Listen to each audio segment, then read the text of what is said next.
Et bonjour à tous, bienvenue de nouveau sur la chaîne de l'Examen Crypto. Nous sommes toujours le jeudi 31 juillet 2025, 12h45. On va faire le point sur le XRP. Allez, on s'installe et on démarre cette vidéo. Bien évidemment, je rappelle à tout le monde que tout ce que je vais dire n'est en aucun cas un conseil financier. C'est à vous de faire vos propres recherches. Et n'oubliez pas que le trading de crypto comporte des risques de part partielle ou majeurs. On démarre avec notre XRP ici qui a connu un petit retracement depuis son top qui a été touché ici sur la zone de résistance aux 3,55$. Donc on sait que de toute façon, cette résistance a marqué un top sur cette crypto-monnaie. Encore une fois, je le rappelle, il n'y a aucune surprise quand on voit le RSI qui était vraiment surélevé. Il était clairement en position de surachat. Donc au bout d'un moment, ça sert à rien de se voiler la face. On est bullish, oui, mais il faut pas avoir de place pour les sentiments quand on est en crypto-monnaie. On a beau aimer une crypto ou être ultra bullish sur une crypto, au bout d'un moment, les indicateurs, eux, ne mentent pas.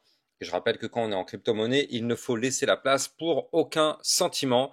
C'est comme ça qu'on se fait avoir. On a beau avoir des sentiments pour une crypto-monnaie, la crypto-monnaie n'en a rien à foutre de vous. Les choses sont dites, carte sur table, clair, net et précis. La crypto-monnaie n'en a rien à foutre de vos sentiments. Voilà. Donc, soit on arrive à faire confiance aux indicateurs, et donc là, effectivement, l'indicateur nous avait clairement dit qu'on allait avoir un retracement. Donc moi, c'est ce que je vous disais au fur et à mesure que les journées passaient. Soit on laisse place aux sentiments, mais là, effectivement, les sentiments nous auraient trompés. Bref. En tout cas, du côté de ce XRP, eh bien, on est bel et bien revenu retester les niveaux clés qu'il fallait, c'est-à-dire le ruban de moyenne mobile. Comme vous pouvez le voir ici, on est soutenu par la moyenne mobile 20 périodes, qui se situe ici à 3,0806 aujourd'hui. Parfait. Maintenant, c'est bien beau d'avoir cette ligne de support, qui pour l'instant, c'est vrai, on arrive à trouver un rebond dessus. Mais le problème, c'est quoi? C'est la résistance. La résistance, elle est juste au-dessus à 3,20$. Et oui. Donc, en fait, pour l'instant, bon, tant mieux, hein, j'ai envie de dire, on est au-dessus du ruban de moyenne mobile. On est plutôt bien, en vue moyen terme. Attention, encore une fois, hein, là, ne nous y trompons pas. Là, je suis en vue jour. Comme vous pouvez le voir ici, il y a écrit One Day. La vue jour, attention. Donc là, à moyen terme, pour l'instant, c'est pas une situation dégueulasse, on va pas se mentir, hein. C'est un retracement tout à fait logique après le pump qu'on a connu. Donc on est dans une situation de retracement tout à fait logique, tout à fait saine, tout à fait normale. Mais maintenant, qu'est-ce qu'on a? Eh bien, on a ici donc ce support du ruban de moyenne mobile qui pour l'instant nous permet de tenir. Alors, je préfère vous le dire, si jamais ce support du ruban de moyenne mobile ne tient pas, attention, bien sûr, prochain support important, on aura les 3$ et les 2,8312$. Ça, c'est le prochain gros niveau support important. Et si ce support ne tient pas, on ira chercher le suivant à 2,72$. Mais pour l'instant, on est au-dessus. Donc pour l'instant, on ne se pose pas cette question, même s'il faut quand même garder ça dans un creux de notre tête. Dans un coin de notre tête, pardon. En tout cas, en cas de cassure de la résistance, donc les fameux 3,2041$, eh bien qu'est-ce qu'on pourrait avoir à ce moment-là? On pourrait avoir bien sûr une remontée, ce qui est tout à fait logique vu que c'est un support. Et d'ailleurs, j'ai l'impression, alors c'est encore un peu trop tôt, c'est un petit peu trop tôt pour en parler maintenant, mais j'ai comme l'impression qu'on est en train de démarrer une petite phase de consolidation. Mais encore une fois, c'est tôt, c'est vraiment prémédité de dire ça maintenant parce qu'il n'y a pas encore de confirmation. Mais disons que ça commence à prendre la forme d'un range. Là ici, vous le voyez, on a été chercher le haut d'un range, on rebondit sur le bas du range, ça tient. Donc si jamais effectivement on arrive à rebondir sur le bas de range et qu'on retourne rechercher la résistance des 3,5510$ et qu'on se fait rejeter de nouveau, alors dans ce cas-là effectivement on pourra parler d'un range. Mais pour l'instant il est vrai que ça y ressemble, en tout cas c'est le début, j'ai l'impression que c'est un début de range, mais c'est encore un petit peu tôt pour confirmer cette information que c'est un range. En tout cas, là, les résistances par contre elles sont là, elles bougent pas. 3,2041, 3,3496 et bien sûr le boss final si on doit se mettre à pousser, c'est les 3,55$. Maintenant, d'un point de vue RSI, grâce à la chute qu'on a connue ces derniers temps, il faut quand même dire qu'on est parti de loin, on était en surachat ici à 88, et là grâce à la chute, on est actuellement à 59. On a même été chercher un petit point un peu plus bas ici à 55. On reste quand même un petit peu haut. Moi ce que j'aimerais c'est qu'on chute encore un petit peu du côté du RSI.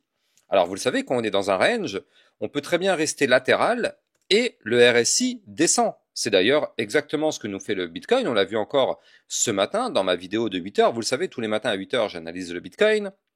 Et donc du coup, on avait vu que le Bitcoin, il est exactement dans cette configuration où lui, vous le voyez depuis maintenant quasiment 3 semaines, il est dans une belle phase de consolidation ici, vous le voyez. Donc là, du côté du graphique, pour l'instant, il n'y a pas de chute, du côté du Bitcoin, ça tient.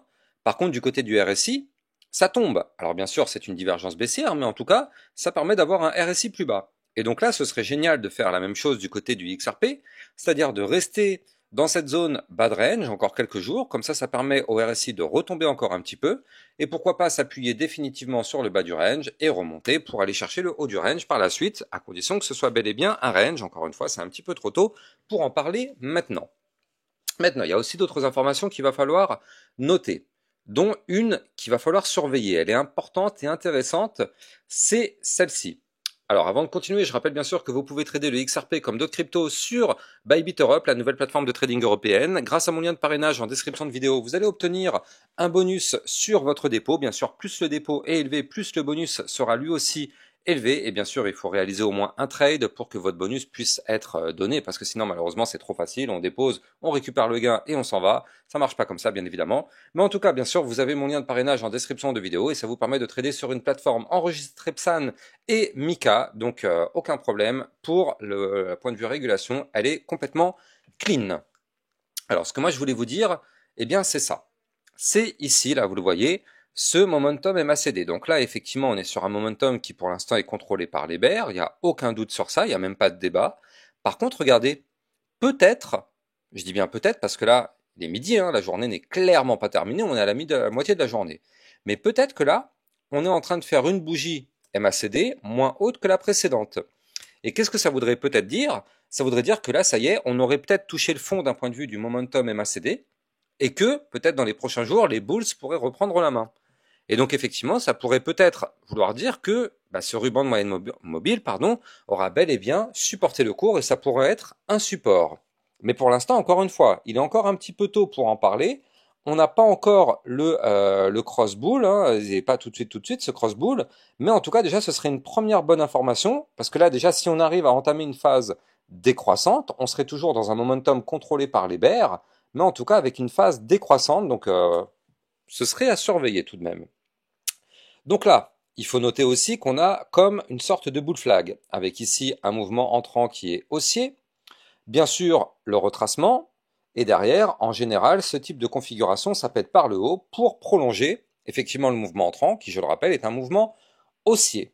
Encore une fois, pour l'instant, c'est encore un petit peu tôt pour en parler, mais dans tous les cas, je rappelle, si on veut une poussée haussière, on peut faire ce qu'on veut ici, on peut remonter, on peut aller chercher les 3,2041, on peut aller chercher les 3,3496, mais je le rappelle, si on veut vraiment avoir une poussée, une vraie poussée haussière, et non pas juste un fait de récupérer notre range, la vraie poussée haussière aura lieu si on arrive à breaker les 3,5510 sur cette crypto-monnaie. Donc pour l'instant, on patiente. Moi, ce que j'aime bien, c'est cette configuration hebdomadaire. Regardez comment c'est techniquement hyper propre ce que vient de nous faire le XRP. Donc je m'explique. Il y a 2 semaines, ici, vous le voyez, on avait fait une belle cassure. Grosse cassure de range par le haut. Boum, signal d'achat, on pump. Maintenant, encore une fois, quand on casse un niveau clé, on revient retester ce niveau clé. Donc là, c'est pour couper court à tous les gens qui mettent des commentaires un peu pas forcément cohérents. Quand les gens ils disent oui, t'as dit que ça allait pump, mais regarde, ça retombe. Non, je suis désolé. On a toujours été clair et droit dans nos bottes. On a toujours dit que quand on casse un niveau clé, on revient retester le niveau clé. Or, on a bel et bien cassé le niveau clé. Ici, vous le voyez, en vue hebdomadaire, le niveau clé à breaker, c'est celui que je vous ai toujours donné, à 3,0146. Et donc là, effectivement, on a eu une belle poussée haussière. Et derrière, on a eu, bien évidemment, le pullback, parce que je le rappelle encore une fois, quand on casse un niveau clé, on a beau dire ce qu'on veut, on revient retester ce niveau clé. Donc on est venu retester ce niveau clé la semaine dernière. Comme on peut le voir, ça a tenu. Et cette semaine, de nouveau, on est en train de retester ce même niveau clé. Comme on peut le voir pour l'instant, mais la semaine n'est pas terminée, mais en tout cas pour l'instant, ce niveau clé y tient. Bien sûr, c'est un support maintenant. Tant qu'on était sous le niveau clé du haut du range, c'était une résistance. Mais maintenant, on est au-dessus, c'est un support. Donc, on est revenu le retester la semaine dernière, ça tient. Cette semaine, ça tient. Est-ce que ça va définitivement tenir? Écoutez, c'est ce qu'on espère, parce que si on arrive vraiment à s'appuyer dessus, Dans ce cas-là, on pourrait avoir le rebond dans les semaines à venir, pas tout de suite, attention, encore une fois, je rappelle, je suis en vue hebdomadaire, donc ça va prendre du temps, mais on pourrait avoir le rebond cette fois-ci. On retourne rechercher le dernier point haut à 3,44, non pardon, 3,4561. On va chercher les 3,5510 et boum, on casse ces niveaux clés et on décolle. Et dans ce cas-là, on ira chercher les 4$, voire même les 5$ dans les prochains mois. Mais ça sert à rien de parler de ce scénario pour l'instant. Il est encore un petit peu trop tôt et vous me connaissez sur ma chaîne YouTube. Je ne suis pas du genre à vous promettre du vent. Hein. Je suis pas du tout dans le sens où en fait il y a des personnes qui vous disent qu'elle va faire un x10 ou un x100. J'ai même vu un mec qui a dit qu'elle arrivera à 1000$ dans les prochains mois. J'en ai quand même certains doutes. Peut-être qu'elle arrivera à 1000$ cette crypto-monnaie dans 30 ans, dans 40 ans, qui sait, peut-être.